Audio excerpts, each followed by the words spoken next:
This video is brought to you by SoccerPro.com, bringing you everyday low prices with no membership fees. Be sure to use coupon code SR4U at checkout to receive $10 off any order of $100 or more. Hey guys, Josh from SoccerReviewsForYou.com, bringing you an unboxing plus on-feet video of the brand new Nike Elastico Finale 3 indoors in the laser orange colorway. Now inside the box, all you get are the shoes themselves. They do not come with any extras. So let me get these guys out of the box really quickly. And we'll take a closer look at one of the best bang for your buck values in the current indoor soccer cleat market. In my opinion, the Elastico Finale 3. Now this is the alternate high-end model in the new Elastico lineup. Above this, you do have the Superfly Elastico, which has a retail price of $150, pretty expensive for a pair of indoors. And then the other high-end model in the lineup is this shoe right here, the Elastico Finale 3, which retails for significantly less at $90 US. So it's under $100 and is actually $10 to $20 less than the previous Elastico Finale 2, which is always nice to see, even though the quality of the shoe has not been compromised in any way at all. Recently, I did feature the turf variation of this shoe on my channel. If you guys missed that video and you're interested in that variation, I will leave an annotation on screen to that particular video. You can check out the two colorways that they're available in as well in that video. So again, that annotation is on screen. And in today's video, we're going to take a closer look at the Elastico Finale 3 Indoor, talk tech specs, talk the colorway, talk the visual styling of the shoe, the one-piece upper design, and basically everything you could possibly want to know. So with that being said, let's get right into the video. To start things off, let's quickly go over the colorway and visual styling of the new Elastico Finale 3. Now, I quite like how this shoe looks, and I've heard some people have mixed feelings. Leave your opinions down below in the comment section. I like the one-piece design of the upper. I think it looks very clean. It's a very sleek, modern shoe, and it reminds me a lot of the Mercurial Vapor 10 in a lot of ways. Now, as far as the colorway is concerned, this is one of two launch colorways. Obviously, the brighter of the two. It features a combination of laser orange and black on the upper, as you guys can see, a Nike swoosh right here at the front with that camo pattern that you see across the entire Nike Elastico line, a Volt yellow Nike swoosh here at the rear portion, and then you can see there's some dots here with the Volt yellow peeking out on both the lateral and medial side. That's because the upper is made from Nike skin and the base mesh layer is Volt yellow in color. So basically they just made some cutouts in this top polyurethane coat that allow that Volt yellow to peep through on both the lateral and medial side, which I think looks pretty cool. You do have the black laces and black top portion of the shoe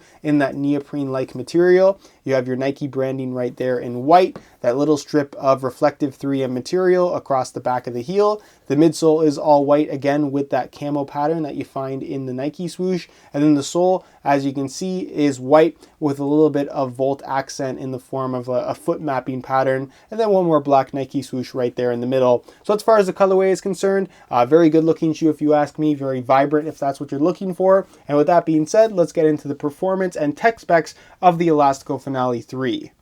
As far as performance is concerned, the Elastico Finale 3 is a lot different than its predecessor. What they've done here is they've maintained the Nike skin upper, although even that has been modified a little bit. Nike skin, for those that don't know, is a premium high-end synthetic. You see it on Nike's Hypervenom Phantom model, which is obviously an outdoor shoe, but also on this model as well. It features a base layer of very thin honeycomb mesh, which gives it its texturing, as you guys can see, and then several layers of thin polyurethane over top of that mesh fused together, which makes what Nike calls Nike skin. It's very thin, it's very soft, it's extremely flexible, and it truly does provide a premium barefoot sensation when making contact with the ball. You can see that you do have that extra layer of Nike skin where it is a little bit more solid, a slightly darker shade of orange. Hopefully you guys can see that in the video. Starts right there, goes all the way around, spans right there. The midfoot is also entirely made from Nike skin, so you're going to get a nice uniform touch across the entire foot. The twist this time around, especially in comparison to the previous model,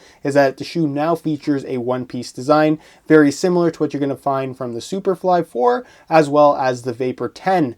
Now the one-piece design is a little bit unique here in that it features this kind of stretchy neoprene material, almost like a wetsuit, I guess is the best way to describe it. So the center portion is stretchy, made made from this material. It's not going to stretch to the point where it will just completely open up, but it's just got enough stretch to it so when you slide your foot inside, it kind of compresses and squeezes your foot, offering that nice tight fit even prior to tying the laces tight. Now the lacing system, as you guys can see, goes into the upper and then back out using 2 lace holes as opposed to just 1. It's that same system again we see on the Superfly, the Magista line, as well as on the Vapor 10. So again, nothing unfamiliar here if you've worn any of those shoes from Nike. But again, it offers a nice tight fit. There's no tongue because of this one-piece design. It's a very seamless sensation when you slide it on your foot, and it actually fits surprisingly well. It does have a lower cut in the heel portion, an internal plastic heel counter, which you guys can kind of hear. The inside lining material is a mesh with a decent amount of padding, so step-in comfort is certainly not an issue.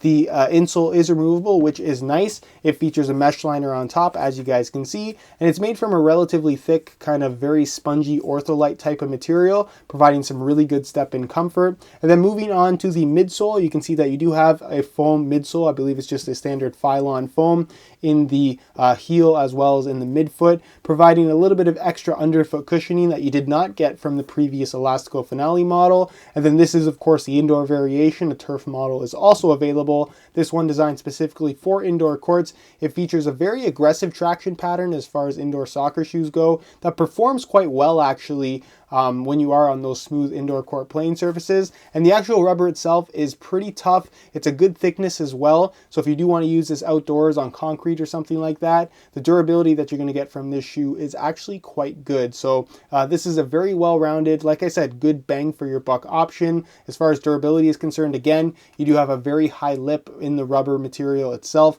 going all the way around the forefoot and toe box area. So it's not going to wear away at the upper overly quickly or anything like that. And again, this is going to be great on pretty much any flat playing surface period, both in terms of performance, traction, as well as durability. So that's pretty much it as far as tech specs and the performance aspects that the Elastico Finale 3 has to offer. And next we'll move on to a quick weigh-in so you can see how lightweight these guys are.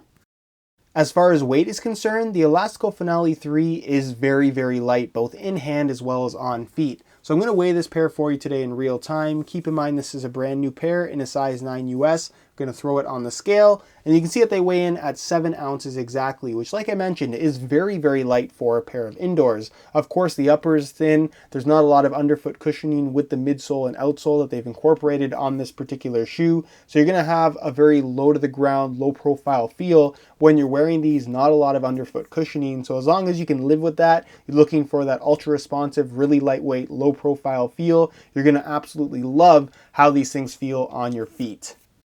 Alright, here's a look at the Elastico Finale 3s on feet, and like I mentioned earlier, these things really remind me a lot of the Mercurial Vapor 10. Obviously these are made from Nike skin as opposed to Tajin synthetic, but they're both very, very flexible. From right out of the box, there's really no break-in time required here, although the Nike skin, just based on past experiences that I have with it, most likely will stretch after some wear time. So if they fit a little bit snug from right out of the box, I wouldn't worry about it too much because, like I said, it will give a little bit once you start to wear them in. But overall, it's a nice tight fit, no extra space on the inside of the shoe, and again, it has that seamless sensation due to the one-piece design of the upper. It does have that nice elasticated finish right there through the middle, so it's easy to put on, it's not too difficult, and again, it wraps your foot really nicely even prior to tying the laces tight, which is really what I like about this one-piece upper. As far as the width is concerned, it does have a tighter fit overall, like I mentioned, so if you do have really wide feet, it's probably not the best option for you, but for most people,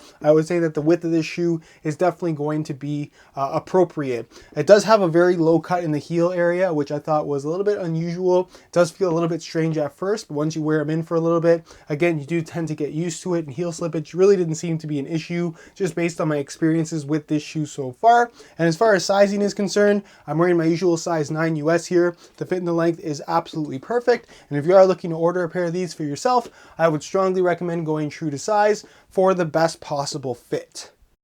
Alright guys, that's it for my unboxing of the Elastico Finale 3 in the indoor variation, and I have to say I'm really impressed with this shoe overall. I know some people have some mixed feelings, but I think that once you see this shoe in person, your opinions may change. The Nike skin is soft, it's flexible, it's thin, it feels very, very premium. I like the way they've implemented the one-piece design here. It has that low profile, low cut feel that you would expect from the Elastico line, and the new traction pattern they've implemented here actually does seem to perform quite well. So again, no real complaints regarding the shoe, especially considering its $90 retail price. So again, if you're looking for the best value and some of the best performance as far as thin, low profile, barefoot indoor shoes are concerned, the Elastico Finale 3 should definitely be at the top of your list of shoes to consider. Now, of course, I will follow up with my full written review once I get some more time in these guys. In the meantime, though, if you want to check out the review page on my website, there's a link to that down below in the description. You'll find the high quality images that'll give you a better idea as to how these actually do look in person, as well as buy it now links with the best prices online, including exclusive SR4U coupon codes, allowing you to pick these up below their $90 retail price, so even cheaper, which is an absolute steal if you ask me. So again, if you're interested in the pair, that link is down below in the description. If you have any questions or suggestions, leave those down below in the comment section. I definitely will get an answer out to you. If you enjoyed today's video, found it helpful and informative, be sure to support it with a like. That would be greatly appreciated. Subscribe if you haven't already for daily videos on all the latest and greatest soccer gear. You can find all my social media information down below in the description as well. And other than that, guys, hope you enjoyed today's video. And as always, thanks for watching.